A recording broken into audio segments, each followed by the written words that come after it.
ಏಕಾಏಕಿ ವಾಣಿಜ್ಯ ಗ್ಯಾಸ್ ಪೂರೈಕೆಯಲ್ಲಿ ವ್ಯತ್ಯಯ ಉಂಟಾದಂತಹ ಹಿನ್ನೆಲೆಯಲ್ಲಿ ಬೆಂಗಳೂರಿನಲ್ಲಿ ಹಲವು ಹೋಟೆಲ್ಗಳನ್ನು ಕ್ಲೋಸ್ ಮಾಡಲಾಗಿದೆ.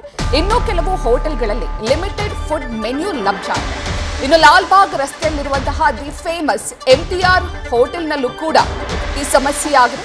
12 ಸಿಲಿಂಡರ್ ಜಾಗದಲ್ಲಿ 6 ರಿಂದ 7 ಸಿಲಿಂಡರ್ಗಳು ಮಾತ್ರ ಇದೆ. ಇದೇ ಪರಿಸ್ಥಿತಿ ಮುಂದುವರೆದ್ರೆ ಹೋಟೆಲ್ ಬಂದ್ ಮಾಡಲಾಗುತ್ತೆ ಅಂತ ಎಂಟಿಆರ್ ಹೋಟೆಲ್ನ ಮ್ಯಾನೇಜರ್ ರಾಘವೇಂದ್ರ ತಮ್ಮ ಕಳವಳವನ್ನು ವ್ಯಕ್ತಪಡಿಸಿದ್ದಾರೆ.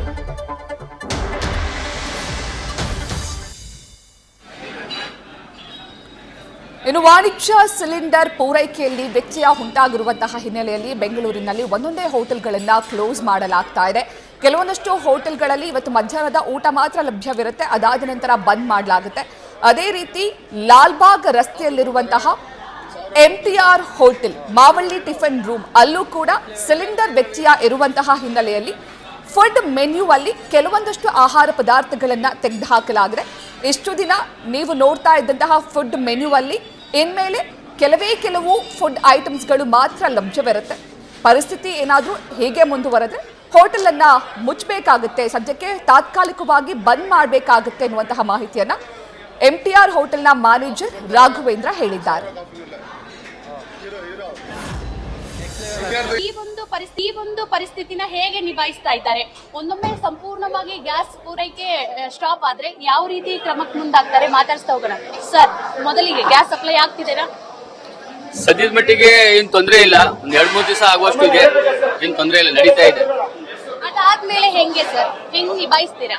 ನಮಗೂ ಸ್ವಲ್ಪ ಪ್ರಾಬ್ಲಮ್ ಆಗ್ತಾ ಇದೆ. ಈಗ ಇವತ್ತಿಂದ ಸ್ವಲ್ಪ ಪ್ರಾಬ್ಲಮ್ ಆಗ್ತಾ ಇದೆ. ಅವರು ನಾವು ಕೇಳಿದಷ್ಟು ಸಿಗ್ತಾ ಇಲ್ಲ, ನಮಗೂ ಸಿಗ್ತಾ ಇಲ್ಲ ಕೇಳಿದಷ್ಟು. ಎಷ್ಟು ಸಿಲಿಂಡರ್ ಬಳಕೆ ಆಗ್ತಿತ್ತು, ಈಗ ಎಷ್ಟು ಸಿಗ್ತಿದೆ? ಎಲ್ಲ ಕಡೆನೂ ಡಿಮ್ಯಾಂಡ್ ಇರೋದ್ರಿಂದ ಬೇಕಾದಷ್ಟು ಸಿಲಿಂಡರ್, ಕಮರ್ಷಿಯಲ್ ಸಿಲಿಂಡರ್ ಸಿಗ್ತಾ ಇಲ್ಲ. ಹೋಟೆಲ್ ಉದ್ಯಮಕ್ಕೆ ದೊಡ್ಡ ಹೊಡೆತ ಅಂತ ಹೇಳ್ಬೋದು ಸರ್. ಇವತ್ತು ನಾವು 11 ಕೇಳಿದ್ವಿ, ನಮ್ಗೆ ಸಿಕ್ಕಿರೋದು ಇವತ್ತು ಬರೀ ಒಂದು 6 ಸಿಲಿಂಡರ್ ಸಿಕ್ಕಿದೆ. ಒಂದು 2-3 ದಿವಸ ಹೀಗೆ ಮ್ಯಾನೇಜ್ ಮಾಡಬಹುದು ಅಂತ ಹೇಳಿದ್ದಾರೆ. ನಮ್ ಡಿಸ್ಟ್ರಿಬ್ಯೂಟರ್ ಹೇಳಿದ್ದಾರೆ, ಈಗ ಇದೇ ತರ ಮ್ಯಾನೇಜ್ ಮಾಡಬಹುದು ಅಂತ. ಇನ್ನು ಮುಂದೆ ಫುಡ್ ಮೆನ್ಯೂಲ್ ಕಡಿಮೆ ಮಾಡುವುದಾ ಏನು ಅಂತ ಪ್ಲಾನ್ ಮಾಡ್ತಾ ಇದೀವಿ. ಅದ್ರ ಬಗ್ಗೆ ಸ್ವಲ್ಪ ಬೇರೆ ಆಪ್ಷನ್ ಇಲ್ಲ, ಫುಡ್ ಮೆನ್ಯೂಲಿ ಲಿಮಿಟೆಡ್ ಆಗಿ ಇಡುವಂತದ್ದು. ಅದಾದ್ಮೇಲೆ ಏನ್ ಮಾಡ್ತೀರಾ ಸರ್?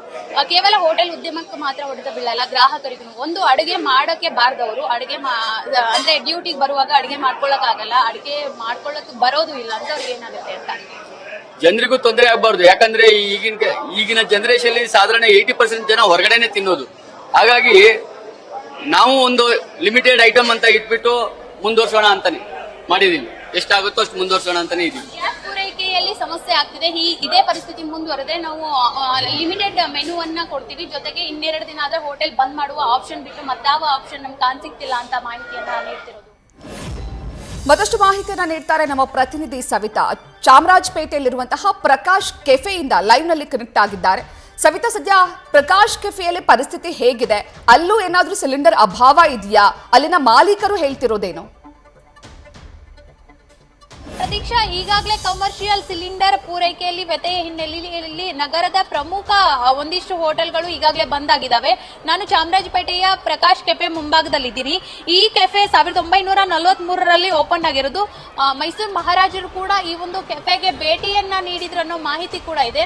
ಸುಮಾರು ದಿನಕ್ಕೆ 200ರಿಂದ 300 ಜನ ಈ ಒಂದು ಹೋಟೆಲ್ಗೆ ಬಂದು ಊಟ ತಿಂಡಿಯನ್ನ ತಿಂದು ಹೋಗ್ತಿದ್ರು. ಸೊ ಈ ಕಮರ್ಷಿಯಲ್ ಗ್ಯಾಸ್ ಬಳಕೆ ಪೂರೈಕೆ ಹಿನ್ನೆಲೆಯಲ್ಲಿ ವ್ಯತ್ಯಯ ಹಿನ್ನೆಲೆಯಲ್ಲಿ ಪ್ರಮುಖವಾಗಿ ನಗರದ ದೊಡ್ಡ ಹೋಟೆಲ್ಗಳಿಗೆ ತಟ್ಟಿದೆ, ಪ್ರಕಾಶ್ ಕೆಫೆಗೂ ತಟ್ಟಿದೆ. ಇವತ್ತು ಸಂಪೂರ್ಣವಾಗಿ ಕೆಫೆಯನ್ನ ಬಂದ್ ಮಾಡಿದ್ದಾರೆ, ಯಾರೇ ಗ್ರಾಹಕರು ಬರ್ತಾ ಇಲ್ಲ. ಸೊ ನಗರದ ಒಂದಿಷ್ಟು ಹೋಟೆಲ್ ಮಾಲೀಕರು ಹೇಳ್ತಿದ್ರು ಯಾವ ರೀತಿ ಅಂದ್ರೆ ಸಮಸ್ಯೆ ಆದ್ರೆ ನಾವು ಹೋಟೆಲ್ ಬಂದ್ ಮಾಡ್ತೀವಿ ಅಂತ. ಇಲ್ಲಿ ಸಿಬ್ಬಂದಿಗಳಿದ್ದಾರೆ, ಅವರನ್ನೇ ಮಾತಾಡಿಸ್ತೀನಿ. ಯಾವಾಗ ಬಂದಾಯ್ತು, ಪೂರೈಕೆಯಲ್ಲಿ ಯಾವ ರೀತಿ ಸಮಸ್ಯೆಯನ್ನ ಎದುರಿಸ್ತಿದ್ದಾರಂತ. ಸರ್, ಹೋಟೆಲ್ ಯಾವಾಗ ಬಂದ್ ಮಾಡಿದ್ರಿ?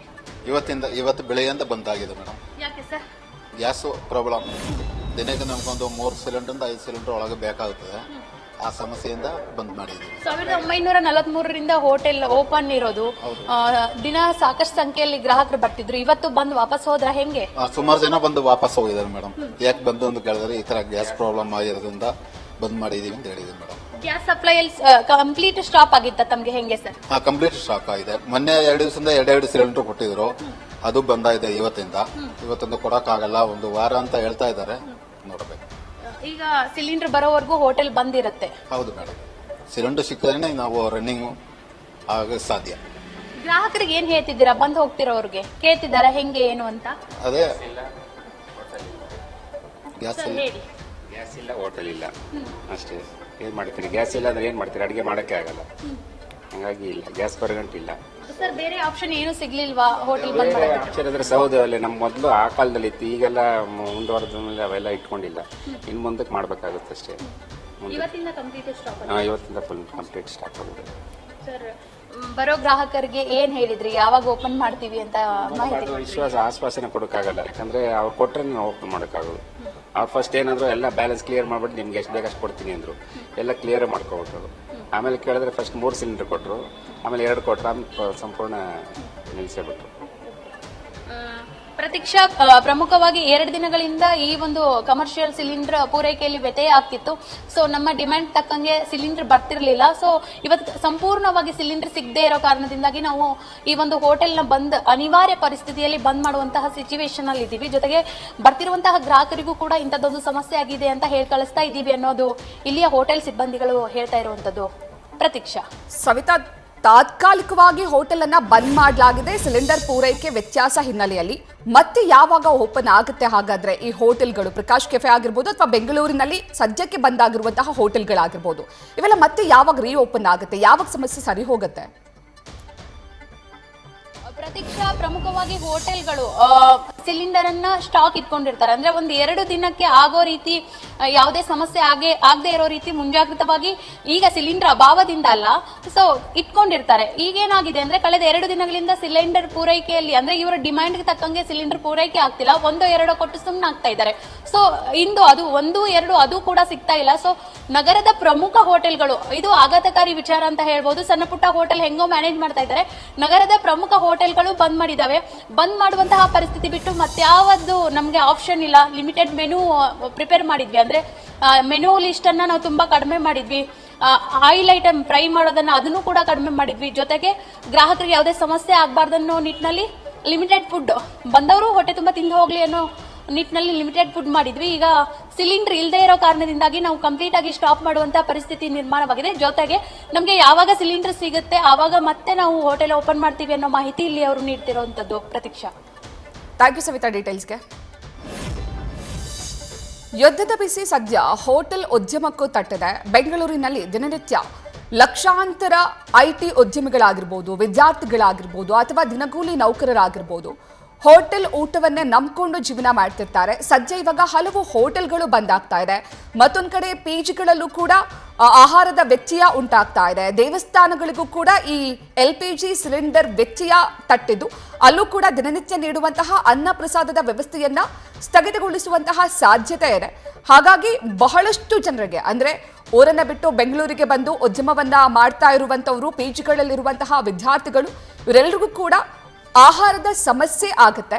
ನಿನ್ನೆ ಕೂಡ ಹೋಟೆಲ್ ಮಾಲೀಕರ ಸಂಘದ ಅಧ್ಯಕ್ಷರು ಹೇಳ್ತಾ ಇದ್ರು, ಸಿಲಿಂಡರ್ ಪೂರೈಕೆಯಲ್ಲಿ ವ್ಯತ್ಯಯ ಆಗ್ತಾ ಇದೆ, ಹಾಗಾಗಿ ನಮಗೆ ಹೋಟೆಲ್ ನಡೆಸೋದಕ್ಕೆ ಬೇರೆ ಅವಕಾಶನೇ ಇಲ್ಲ, ನಾವು ಹೋಟೆಲ್ಗಳನ್ನ ಕ್ಲೋಸ್ ಮಾಡಬೇಕಾಗುತ್ತೆ ಅಂತ.